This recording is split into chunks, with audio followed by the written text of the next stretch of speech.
A detração ou a popular fofoca é o tema deste livro aqui do professor Leandro Carnal. É sobre isso que ele vai conversar agora com a gente. Ao falar mal de alguém, imediatamente eu começo a estabelecer o fato que eu e você, ao falarmos de uma terceira pessoa, estamos estabelecendo uma aliança. Nós não somos aquela terceira pessoa. Isso cria a nossa identidade. Isso cria uma relação de amizade. Você é amigo também por falar mal de X ou Y e falar bem de X ou Y. Eu fui uma vez a um programa e o apresentador começou dizendo isso, né?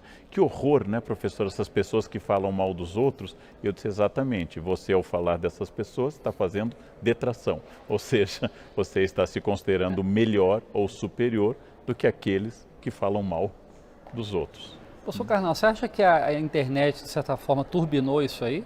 Turbinou porque ela atomizou a possibilidade de todos se tornarem autores. Turbinou porque ela retira o ônus da presença física. É mais difícil falar mal das pessoas com o risco físico da presença, do ônus de, por exemplo, receber uma resposta na cara ou até uma agressão física, mas também porque neste nosso mundo líquido, usando uma expressão do Bauman, nós nos tornamos todos autores com autoridade. Por exemplo, no momento que eu abro uma conta no Facebook, automaticamente eu ganho um diploma de jurista especializado em Constituição, apto a emitir opinião sobre impeachment abalizada ao lado dos maiores constitucionalistas do Brasil, porque eu tenho conta no Face. No momento que eu tenho um acesso à internet, eu posso emitir opiniões sobre medicina, educação e história. E se alguém me disser que está errado, eu digo, é sua opinião. Há poucos dias eu emiti uma opinião sobre o abandono que o Reino Unido está fazendo da União Europeia. Um menino de 14 anos me respondeu, você está completamente equivocado. E eu pensei, a mãe dele era virgem e eu já publicava livros sobre o tema. E ele diz que eu estou equivocado. É claro que eu posso estar equivocado. E idade não é um argumento, senão os argumentos da Rainha Elizabeth seriam superiores aos da média dos ingleses. Porém, não passa um minuto pela cabeça deste menino que talvez alguém que estuda o tema há 30 anos, talvez possa ter uma autoridade no tema. Ou não passa pela cabeça dessa pessoa. Agora, no seu livro, você fala de um problema legal, inclusive, né?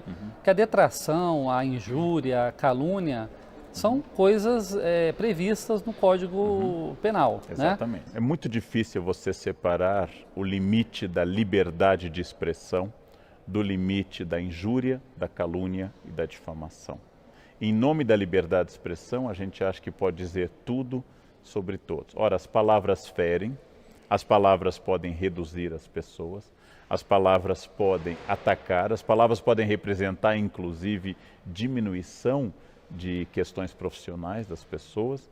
Logo, como eu dou o exemplo no livro, no caso da escola, que foi caluniada, sendo escola acusada, base, né? um caso clássico em jornalismo, caluniada a partir da fantasia de uma criança e a partir do depoimento de outras pessoas, essa escola foi destruída, as pessoas foram destruídas, era absolutamente sem nenhum sentido aquilo que está sendo dito. Por isso, liberdade de expressão é garantida pela lei e é um dos grandes privilégios da nossa vida.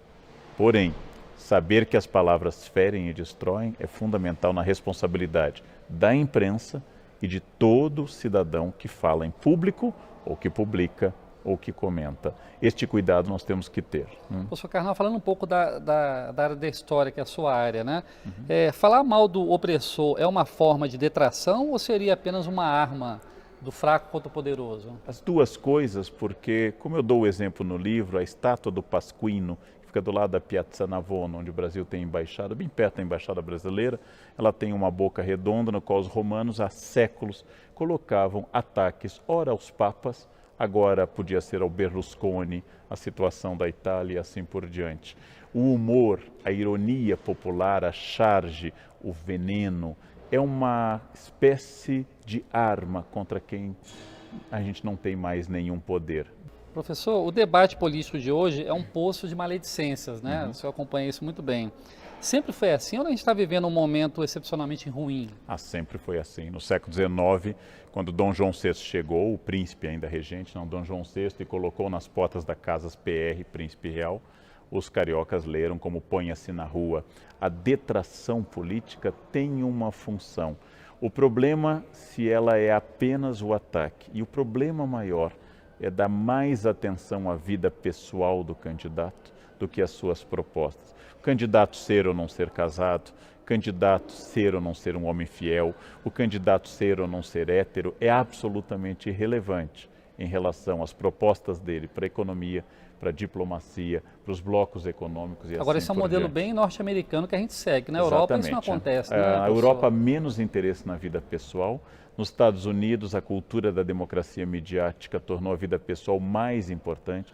O candidato deve necessária e obrigatoriamente ir para a convenção do partido com a sua esposa, de preferência com 2 filhas, esse é o ideal. Se forem loirinhas, melhor ainda. E ele deve agradecer a Deus, logo em seguida a companheira que o acompanha há décadas, que é a sua esposa, beijá-la, não de forma erótica, mas de forma apaixonada, e passar a mão na cabeça das filhas. Ele deve dizer que família é tudo, então ele é livre para dizer suas ideias políticas. É quase que a carteira apresentada para ele poder ingressar na política, não? Agora, essa detração em voga na política brasileira, parece que, de certa forma, ela contaminou a sociedade, né?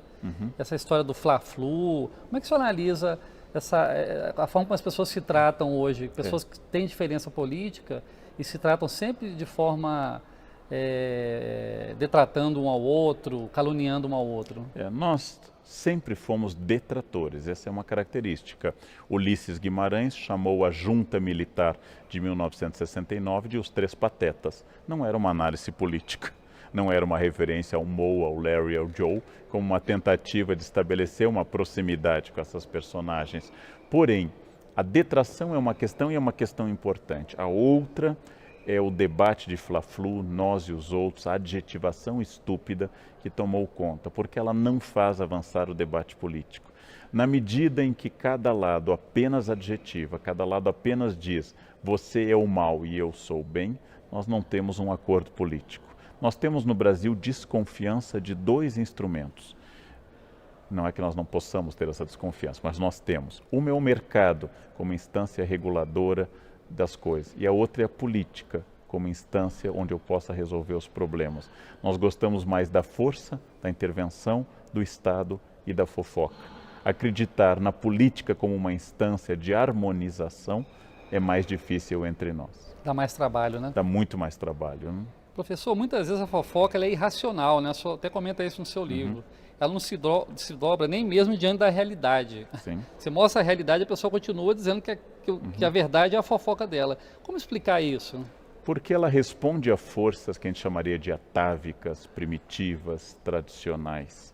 Então, por exemplo, nós historicamente fomos governados por presidentes quase sempre acima do peso. De repente, uma presidente mulher está acima do peso e as pessoas comentam mais isso, que não comentavam nem nas barrigas proeminentes de Lula e seus antecessores. Por quê? Porque é mais atávico falar da forma física feminina do que a masculina. Essa cobrança é muito sobre a mulher. Isto é muito atávico, é a coisa mais forte que tem em nós, apelar aos estereótipos, aos arquétipos, a tudo aquilo que nos ensinaram indiretamente. Aquele aprendizado que eu tive no banco de trás do carro, quando meu pai dirigia, eu era criança e gritava, tinha que ser mulher. Essa tradição misógina, tradição de desconfiança do feminino, ela é muito forte entre nós. Logo, é preciso analisar objetiva e criticamente. Mas o senhor diz no seu livro também que toda detratação fala mais do detrator do que do alvo da sua mentira, né? O senhor poderia explicar melhor essa forma de projeção, vamos dizer assim? Toda detração, então, ela tem como objeto alguém, mas toda vez que eu aponto o dedo para alguém, há 3 dedos apontados para mim. Teoria psicanalítica básica freudiana. Quando Pedro fala de Paulo, Pedro fala mais de Pedro do que de Paulo.